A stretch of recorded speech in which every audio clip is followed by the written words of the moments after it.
Good afternoon, everybody. Well, sure beats the alternative, so good to get a win. We were desperate. Really proud of our team, the way they played. And the guys that just came up here, I know there's some other guys before I stepped in the room, but these two seniors, Markwell and Tyre, and what they've meant to this team, and just what they did today, the effort that they put in today, and the plays that they made, and our whole senior class, and the way our team kind of rallied for these guys and played really hard in the last game at Mikey Stadium. It's special for these guys to go through the 4-year experience here and play in this stadium. As much success as this senior class has had, I'm glad that they were able to win their last game here at home. So it was, beyond that, just great to get a victory. We've been on the wrong side of some really close games this year, and that's been agonizing and tough to swallow. But can't say enough about the fight in this team and how they've continued to prepare. And we're ready today, and physically ready, and emotionally into the game, and mentally played a good football game. We had some mistakes. We had some errors that it could have really cost us. But fortunately, we were resilient enough to come back and make enough plays to win the game. So proud of our coaching staff and the job that they did. And so on to the next one. Go ahead, Ken.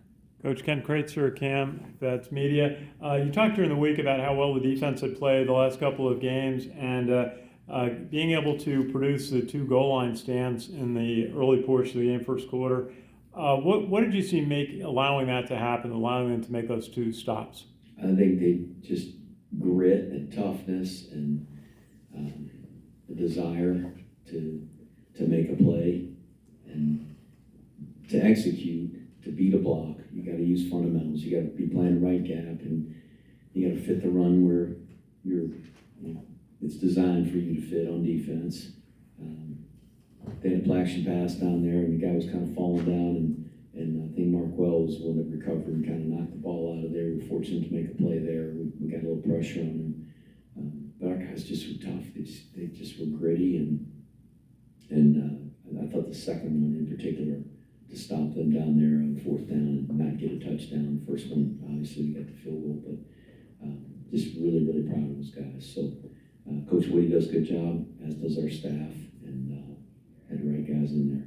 And just you inserted Jamil Jones in the second quarter, a quarterback, and he got off a 34-yard pitch play to Brahim Murphy, which really set up his touchdown run. And then later, Brahim Murphy in the third quarter did the 75-yard play. Tell us a little bit about how the offense generated that. It was good to get the ball in the perimeter, and we felt Coach Davis and the offensive staff just felt like we could run some of those plays and get the ball pitched and get it out there, and so to get some space, we got some good blocks. We had the one early. We had the holding call. We had a good game there, and we got to not do that. It's setting ourselves back 10 yards. It's not our cup of tea. But we had some penalties that we overcame today, and that was positive too. But the long run by Brahim in the second half, that was a play that we didn't practice it at all this week. And we've had it in, and we've practiced it some, but just based on the way that they were reacting to our other plays at halftime, Coach Davis went in, and there were a couple of things that he recognized that we could do, and that was one of them. And it was a big play. So credit goes to Coach for designing that play and kind of dusting it off and talking the guys through it. And so it was a big play to take the lead again after they scored. We went 3 and out in the second half. They went down and scored, went up 17-13. We answered with the 75-yard touchdown run. It was a big play. And just the key in getting Markel Braun generating that turnover, the interception, which led to the final to Tyre getting a touchdown to give you a 10-point lead. The importance of getting that turnover. Winning the turnover battle, in my opinion, is the most important statistic related to victory. fact, in all of the games last season in college football, if a team won the turnover battle, 78% of the games were won by the team that won the turnover battle. Now, there's statistics for if it's even, but if you won the turnover battle, those teams won 78% of the time. There's no other statistic that is that great. So it was a big pick and a great play coming out of the middle of the field and a nice long return. I wish he would have remembered to leave his helmet on, but he knew it. And but it's a great play, and I'm glad we were able to answer and get points off the turnover. That's key as well. Just getting the ball back and making it count. So credit to the offense for finishing that drive right there. Thanks, Coach. Thanks, Ken. Coach Seth Mendelson, Black Knight Nation. Great day by your seniors, apropos, right? Senior day, but also you saw a freshman make a fantastic play early in the game to set the tone. Led to 7 points immediately. Talk about that a little bit. Jabril is a guy he's just continued to improve this year. I'm proud to say he's from my hometown of Joliet, Illinois, and he's a good player. He's going to be a good player. He's really raw and young and learning, but I'm excited about his future. And there's several guys that are young in that class that I think are going to be good players. So I'm excited about that group of guys. It was great for him. We had started to work him with the punt block team several weeks ago. And he had one in practice where he did a really nice job coming off the edge and blocked the punt. And so I think that doing that in the first couple of times that he was in there with the punt block team in practice, it gave him a little confidence about doing it. And so he's played that position and played on the punt block team some this year. And he just has struggled with taking a really tight and good angle. And today he just was ready to go and took a really good angle. And unfortunately, they didn't find him coming off the edge, and he was able to destroy the kick. And then Miles Stewart picking that thing up and scoring. It's a big play. Your players talked a lot about the adjustments at halftime offensively. They seemed frustrated when you guys had the ball in the second half and you seemed to dominate. Talk about that. We got the pitch play going some in the first half, and I thought it was really good to be able to get the ball in the perimeter out there. They're a big physical defense. They have a good football team, and what I've been most impressed with in watching them is the complementary football that they play. They run the ball, they stop the run. They're a physical team, and they kind of play football the way we play it. Different style, but similar philosophy. And so there's just certain things you do, and they make their adjustments, and they start to play those plays pretty good. And so as they start to take guys from the box and add them to the perimeter, then you got to be able to run the ball inside the box. And so that we did that some today, but there were times where we were getting knocked back. We had some negative yardage plays, and so at halftime, and our coaches, both Coach Woody and Coach Davis, they gather their respective staffs and they talk about any adjustments or things that we need to do better, things we need to talk to the players about, and Brent had 3 or 4 things that he drew up on the board and made some adjustments, and it just really helped our guys execute in the second half. So Brent's a really smart football coach. He knows our offense. He's been with this offense a long time. He's seen it all, and we got a good staff. Guys like Cody Worley, who's been in this offense a good while, both at Kennesaw and here, and Mike Vitti, who's been with us several years. And Matt Drinkle's been with us for, I guess, 4 years now. Brent's good at figuring out how to make some adjustments that'll help us in the second half. And it's a matter of executing. The players got to go out there and make the plays.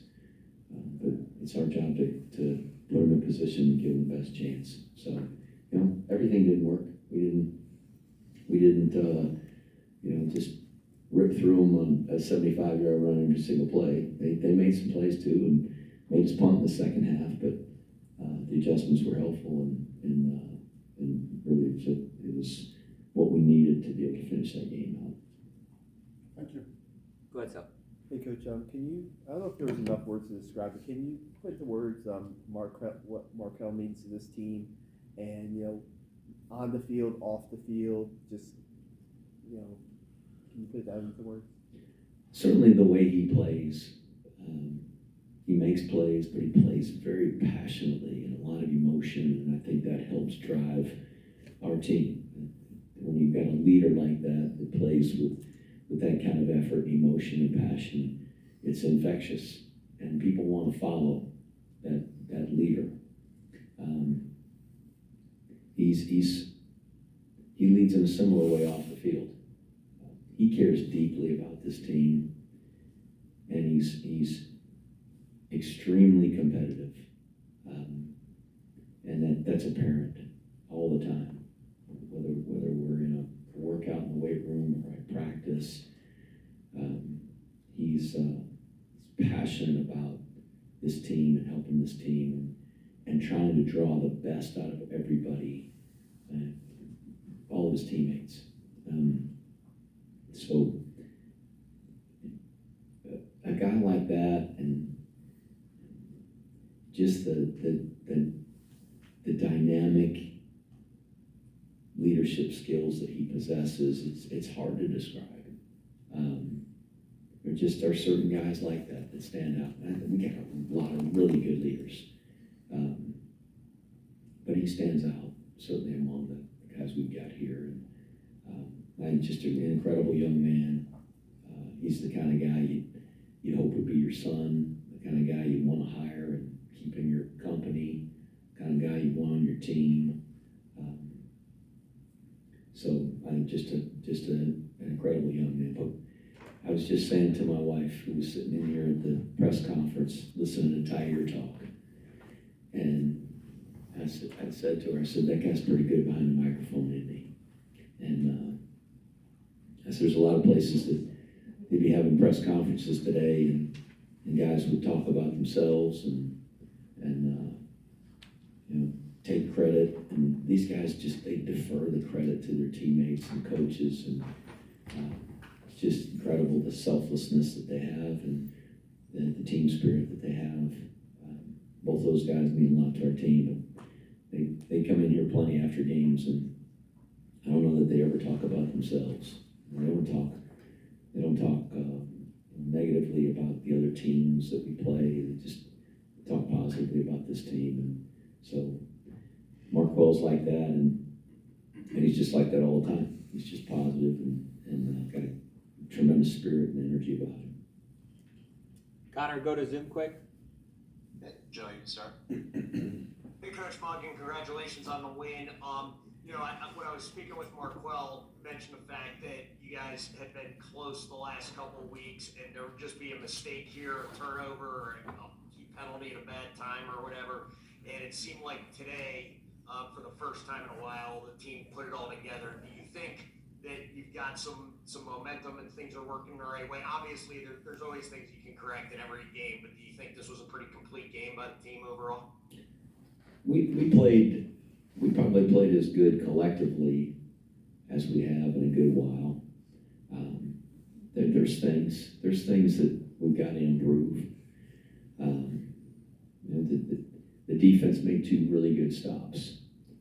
They were great stops because they were right down there in the shadow of the goal line. But we did let them get down there, and so I'm glad we stopped them. But I'd much rather see him punt it to us and not have him drive all the way down the field. But again, the bottom line is they didn't score, and it's a great job by Coach Woody. He does such a good job of having our team ready, and we got to tackle better, and there's a ton of things. And offensively, and we had to punt and had some 3 and outs.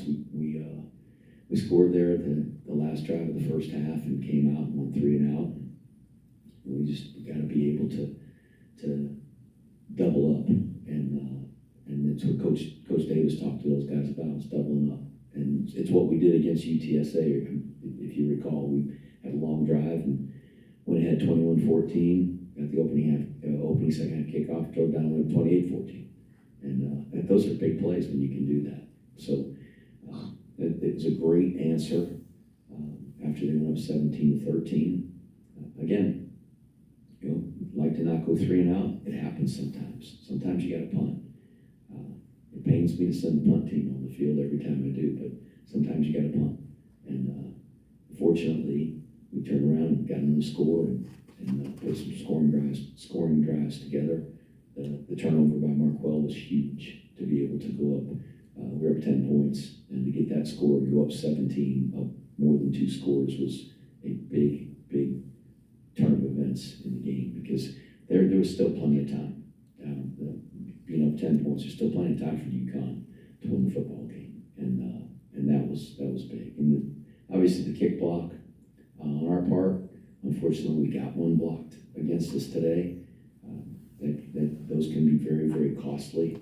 Obviously, missing an extra point last week, it showed up pretty big in that ball game. So, we have had some close games, and the fact is, the other team earned the victory. We didn't. And even if we do things or don't do things, make errors that cost us the game, that's the other team didn't make those mistakes, and they were able to earn the victory. So I know we're on the short end of some really close games this year, games we could have won, but today we didn't put ourselves in that position.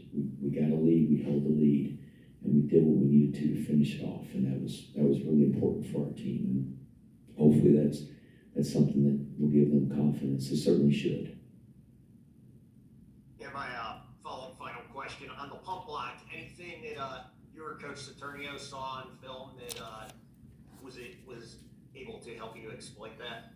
Coach Saturnio does such a terrific job with the special teams, and he's a great motivator. Our kids love Coach Saturnio. I don't know if there's a coach on the staff that's more beloved than Coach Saturnio. I mean, he's my favorite guy. He's awesome. He's got so much energy and just loves these kids, but he is very thorough in his preparation for another team. And just each week, he's able to come up with a way just for us to have a chance if we want to try to block a punt. And today we had a couple of different schemes that we had planned for them, and just so happens on the first one, and really scheme didn't have a lot to do with that punt block. It was a block off the edge, and their protection, they were protecting to the inside, and they kind of let the edge guy go. We do the same thing in our protection, because it's the guy that's furthest away from the kick, and you hope to get it off. And he just took a great angle and took it right off the guy's foot. And, twice this year, we've had punt blocks go under our arms, and I've said I don't know how we miss those punts. One against ULM and one against Air Force, and they're huge plays in the game. So I wish we would have gotten those others, but I'm glad we got to one today. Hey, Ken, we have time for one more. Hi, Jeff. Ken McMillan from The Record. I know it's revisionist history, but how is it knowing that your team is just a few plays away from being 6-4 or maybe 7-3? The bottom line is we didn't make those plays, and we need to make those plays. It's over the history of my tenure here, I think of all of the close games that we've won, and there's been a lot of those games where it just went our way. Going to overtime against Miami of Ohio, knocking a guy down at the 2-inch line on a 2-point conversion against Eastern